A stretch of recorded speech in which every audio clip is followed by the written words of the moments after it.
The Blue Hotel, Part 4.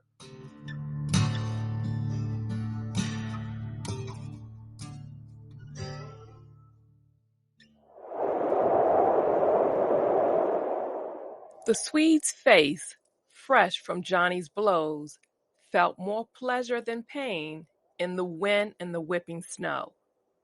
A number of square shapes appeared before him, and he recognized them as the houses of the town.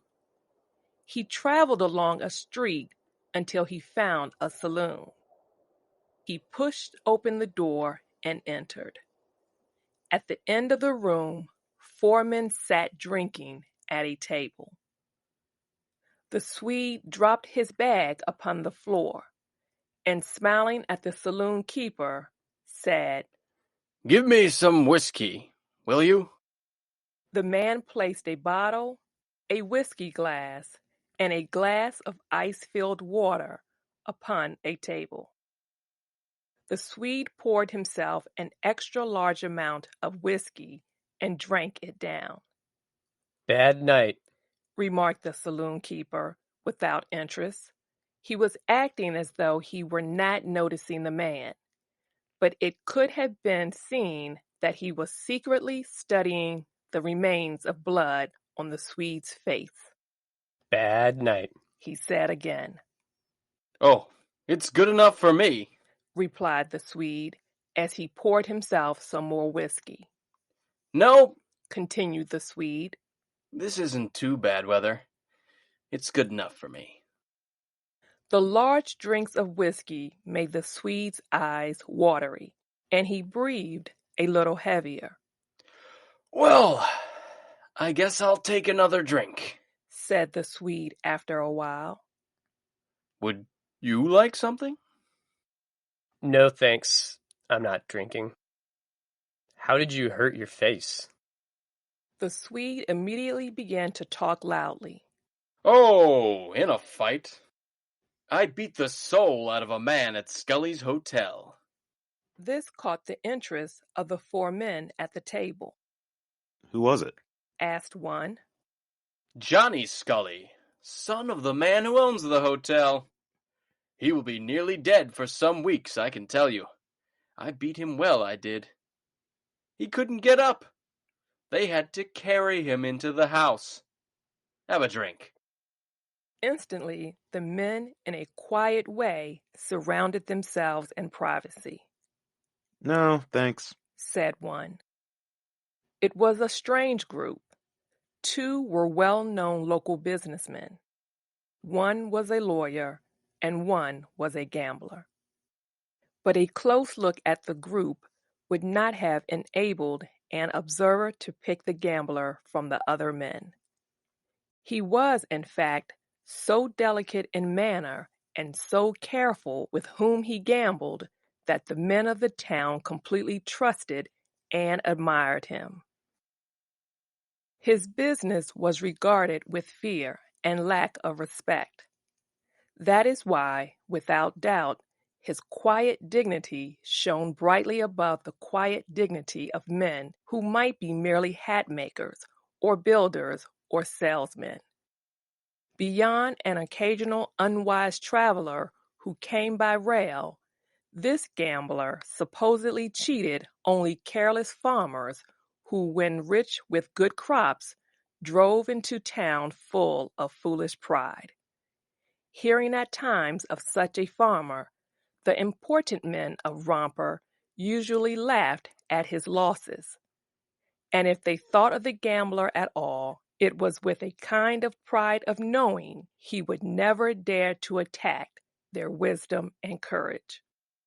Besides, it was known that this gambler had a wife and 2 children in a nice little house, where he led a perfect home life. And when anyone even suggested that there was a fault in his character, the men immediately described the virtues of his family life. And one must not forget to declare the bare fact of his entire position in Romper. It is true that in all affairs other than his business, this card player was so generous, so fair, so good that he could be considered to have a higher moral sense than 9/10 of the citizens of Romper. And so it happened that he was seated in this saloon with two local businessmen and the lawyer. The Swede continued to drink whiskey and to try to make the saloon keeper drink with him. Come on. Have a drink. Come on. No?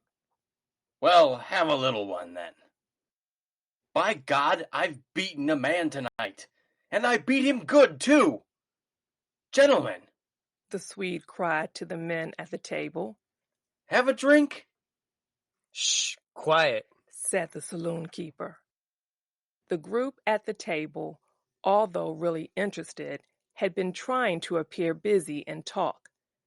But now a man lifted his eyes towards the Swede and said shortly, Thanks. We don't want any more.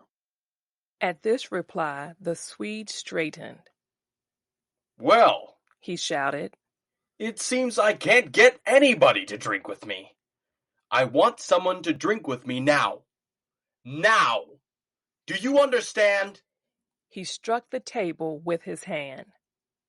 Years of experience had hardened the saloon keeper. He merely answered, I hear you. Well, cried the Swede. listen then. See those men over there? Well, they're going to drink with me, and don't you forget it. Now you watch. Stop that. Shouted the saloon keeper. Why should I? Demanded the Swede. He walked to the men's table and by chance laid his hand on the shoulder of the gambler. What about it? He asked angrily. I asked you to drink with me. The gambler simply turned his head and spoke over his shoulder. My friend, I don't know you. Never mind. Answered the Swede. Come and have a drink. Now, my boy, Advised the gambler kindly. take your hand off my shoulder and go away. He was a little, thin man, and it seemed strange to hear him use this tone to the big Swede. The other men at the table said nothing. What? You won't drink with me, you little fool? I'll make you then. I'll make you. The Swede had grasped the gambler fiercely at the throat and was dragging him from his chair. The other men jumped up. The saloon keeper ran toward the table. There was a great scene of shouts and movements, and then a long knife appeared in the hand of the gambler. It shot forward, and a human body was cut as easily as if it had been a piece of fruit. The Swede fell with a cry of greatest surprise. The businessman and the lawyer must have rushed out of the place backward.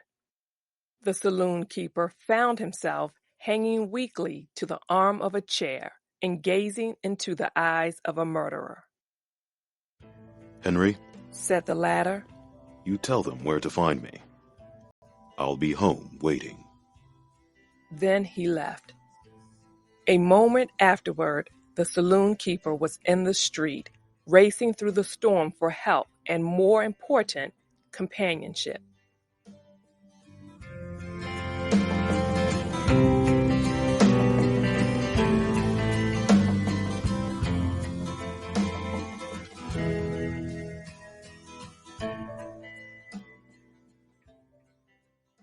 Months later, the cowboy was cooking meat on the stove of a small cattle farm near the Dakota border when there was the sound of a horse stopping outside. The Easterner entered with mail and newspapers. Well, Said the Easterner at once. the fellow who killed the Swede will spend 3 years in prison. That's not much, is it? He will? 3 years! The cowboy turned the meat in the pan. 3 years! That isn't much. No, Replied the Easterner. there was a lot of sympathy for him in Romper. If the saloon keeper had been any good, said the cowboy thoughtfully. he would have gone in and hit that Swede on the head with a bottle in the beginning of it. That would have stopped all this murdering. Yes, 1,000 things might have happened, said the Easterner sharply. The cowboy moved his pan of meat on the fire, continued with his philosophy. It's strange, isn't it? If he hadn't said Johnny was cheating, he'd be alive this minute. He was an awful fool. I believe he was crazy. I feel sorry for that gambler. Said the Easterner. So do I. Said the cowboy. He doesn't deserve 3 years in prison for killing that fellow. The Swede might not have been killed if everything had been honest. Might not have been killed? Exclaimed the cowboy. Everything honest? When he said that Johnny was cheating and acted so crazy, and then in the saloon he practically asked to get hurt? With these arguments, the cowboy made the Easterner angry. You're a fool, cried the Easterner fiercely. You're a bigger fool than that Swede. Now let me tell you one thing. Listen, Johnny was cheating. Johnny, said the cowboy blankly. There was a minute of silence, and then he said strongly, oh no. The game was only for fun. Fun or not, said the Easterner. Johnny was cheating. I saw him. I know it. I saw him. And I refused to stand up and be a man. I let the Swede fight alone, and you were simply jumping around the place and wanting to fight. And old Scully, too. We are all in it. This poor gambler just got pulled into it. Every sin is the result of shared effort. We, 5 of us, have shared in the murder of this Swede. You, I, Johnny, old Scully, and that fool of an unfortunate gambler came merely at the end of a human movement and gets all the punishment. The cowboy, hurt and angry, cried out blindly into this mystery of thought. Well, I didn't do anything, did I?